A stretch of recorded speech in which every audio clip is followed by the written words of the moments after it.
الرحمن الرحیم نحمده ونصلی ونسلم علی رسوله الکریم اما بعد۔ محترم بزرگوں اور دوستوں، پیارے بھائیوں،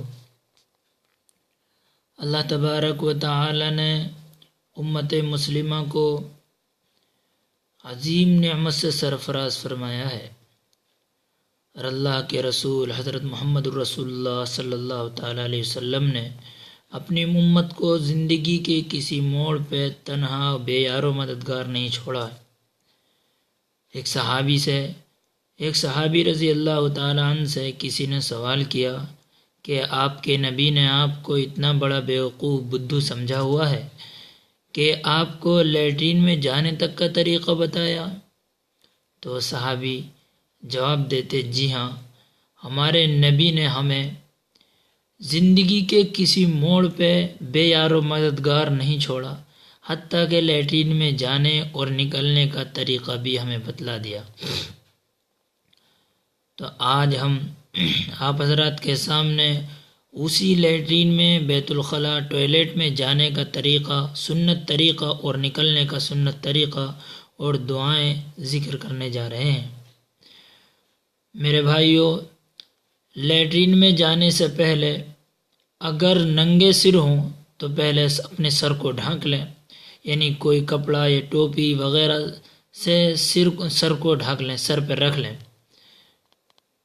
دوسری بات یہ ہے کہ لیٹرین میں جانے سے پہلے دعا پڑھ لیں، اللہم انی اعوذ بک من الخبث والخبائث۔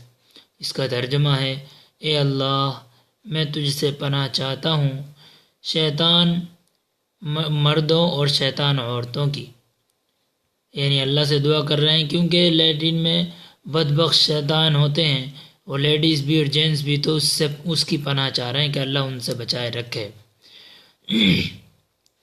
پھر لیٹرین میں جانے کے بعد اپنا سطر، اپنے جو کپڑے کھولنے ہیں، میرے بھائیوں، ننگا جو ہونا ہے وہ زیادہ سے زیادہ کوشش یہ کی جائے کہ جتنا نیچے ہو سکے اتنا نیچے کھولے، بالکل کھڑے ہو کے ہی ننگا نہ ہو، بلکہ نیچے بیٹھتے وقت کپڑوں کو اتارے۔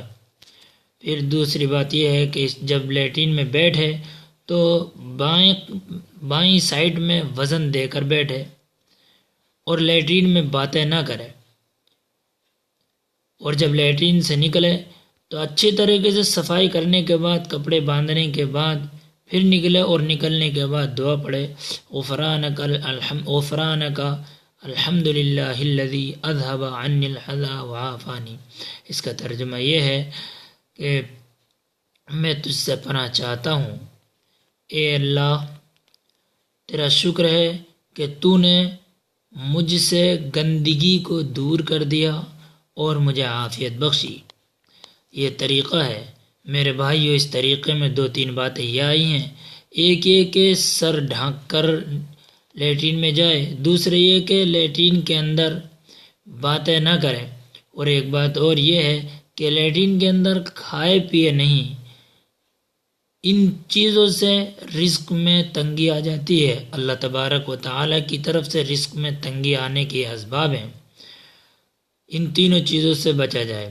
اللہ تعالی ہم سب کو کہنے سننے سے زیادہ اخلاص کے ساتھ عمل کی توفیق عطا فرمائے، اور آقا محمد رسول اللہ صلی اللہ تعالی علیہ وسلم کی سنتوں کو اپنی زندگی کا شیوا بنانے کی بھی توفیق عطا فرمائے، اور ہم سب کے ایمان کو سلامت رکھے، آمین۔